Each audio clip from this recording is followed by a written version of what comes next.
Friends, మనం శ్రీమద్ వాల్మీకి రామాయణం నుంచి ఒక ప్రశ్నను పరిశీలిద్దాం. క్వశ్చన్ ఏంటంటే, which janapadas are being harassed by Tataka?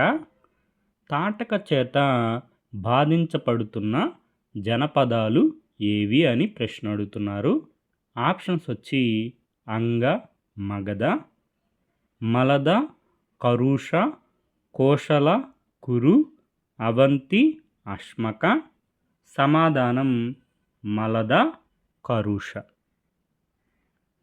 మనం 10వ తరగతి తెలుగు ఉపవాచకం మన ఇతిహాసం రామాయణంలో పరిశీలిస్తే, విశ్వామిత్ర మహర్షి రామలక్ష్మణులు మలద, కరుష అనే జనపదాలను చేరుకున్నారు. ఇంద్రుని అనుగ్రహ విశేషం చేత ఈ ప్రాంతాలు ధనధాన్యాల సమృద్ధితో ఉండేవి. కానీ తాటక అనే యక్షిని ఈ ప్రాంతాలకు వచ్చి విధ్వంసాన్ని సృష్టించింది. తాటక చేత బాధించబడుతున్న జనపదాలు ఏవి? మలద, కరుష. మనం ఈ వృత్తాంతాన్ని శ్రీమద్ రామాయణం బాలకాండ 24వ సర్గలో పరిశీలిస్తే, మరునాడు ఉదయమే రామలక్ష్మణులు విశ్వామిత్రుడు ప్రాతకాలంలో చేయవలసిన సంధ్యావందనాది కార్యక్రమాలు ముగించుకొని ప్రయాణం సాగించారు. గంగా నది తీరమునకు వచ్చారు.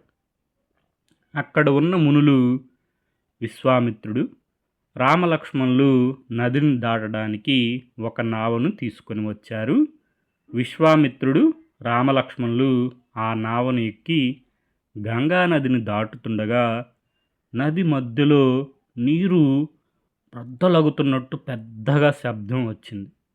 మహర్షి, ఆ శబ్దము ఏమిటి అని రామలక్ష్మణులు విశ్వామిత్రుని అడిగారు.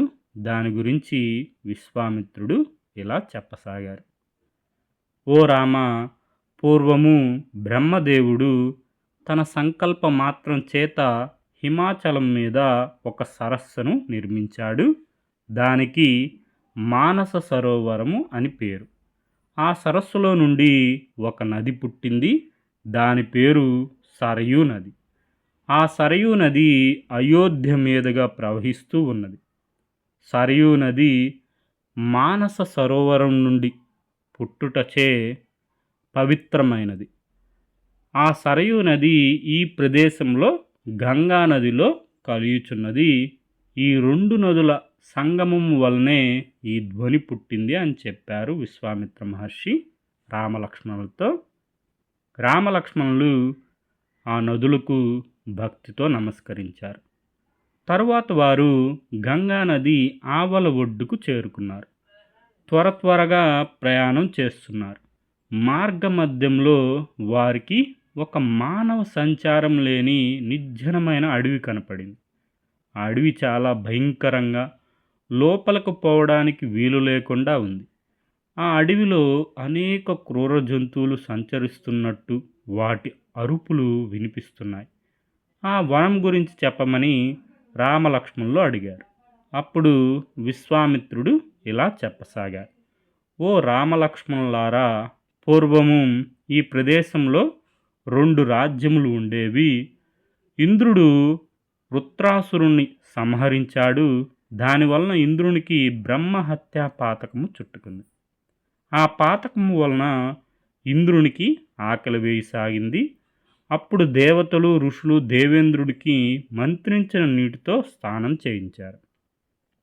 దేవేంద్రుడు తనకు అంటుకున్న ఆకలిని, బ్రహ్మహత్య వలన కలిగిన మాయలను ఈ ప్రదేశంలో వదిలిపెట్టాడు. అప్పుడు ఇంద్రుడు శుచి అయినాడు. ఇంద్రుడు ఈ 2 దేశములు మలదము, కరుషము అనే పేర్లతో పిలువబడతాయి అని వరం ఇచ్చారు.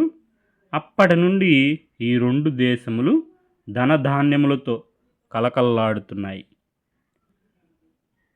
కొంతకాలం తర్వాత ఒక యక్షిని ఇక్కడకు వచ్చింది. ఆ యక్షిని మహాబలశాలి. ఆ యక్షిని సుందు అనే రాక్షసుని భార్య. ఆమె కుమారుడే మారీచుడు అనే రాక్షసుడు.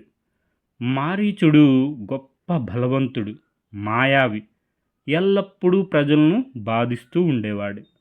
తాటక అనే రాక్షసి ఈ 2 దేశములను నాశనం చేసింది. ఇలా అరణ్యములుగా మార్చింది. ఆ అరణ్యములలో తన నివాసం ఏర్పరచుకున్నది. అందుకే దీనిని తాటక వనము అని అంటారు. ఈ అరణ్యంలోకి ఎవ్వరూ పోవడానికి సాహసించరు. ఇప్పుడు నువ్వు ఆ తాటక అనే రాక్షసిని సంహరించాలి. అది ఈ 2 రాజ్యములను సర్వనాశనం చేసింది. దాన్ని చంపితే గాని ఇక్కడి మానవులు సుఖంగా జీవించలేరు అని విశ్వామిత్రుడు రాముడితో ఆ తాటక వృత్తాంతం వివరంగా చెప్పారు. రామునితో తాటక సంహారం ముందు విశ్వామిత్ర మహర్షి ఈ విధంగా చెప్పసాగారు. ఓ రామ, తాటక స్త్రీ అని సంకోచించవద్దు. ఆమె దుర్మార్గురాలు, లోక కంటకురాలు.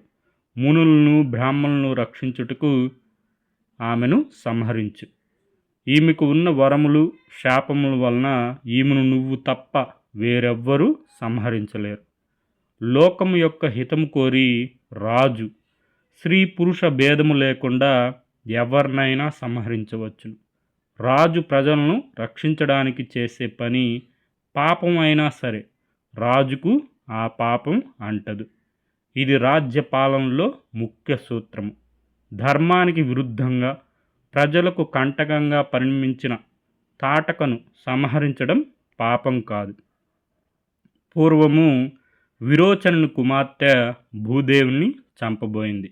అప్పుడు దేవేంద్రుడు ఆమెను చంపాడు. పూర్వము శుక్రాచార్యుని తల్లి లోకంలో ఇంద్రుడు ఉండకూడదు అనే కోరికతో తీవ్రంగా తపస్సు చేసింది. ధర్మ విరుద్ధమైన ఆమె తపస్సును భగ్నం చేసి ఆమెను చంపాడు విష్ణువు. ఓ రామ, వీరే కాదు, ధర్మ విరుద్ధంగా ప్రవర్తించిన స్త్రీలను ఎందరినో చంపారు. కాబట్టి నీవు కూడా స్త్రీ అని సంకోచించక తాటకను సంహరించు అని అన్నాడు విశ్వామిత్రుడు. శ్రీరాముడు తాటకను సంహరించడం జరుగుతుంది. మూలం శ్రీమద్ రామాయణం, సరళమైన తెలుగులో మొదలి వెంకట సుబ్రహ్మణ్యం గారు. ఈ ఇయర్ మనకు ఒక క్వశ్చన్ వచ్చింది. తాటక అనే రాక్షసిని ఎవరు చంపారు, ఎందుకు? రాముడు ఆమె స్త్రీ అయినప్పటికీ విశ్వామిత్రుని ఆజ్ఞతో చంపాడు. Okay friends, thank you for watching.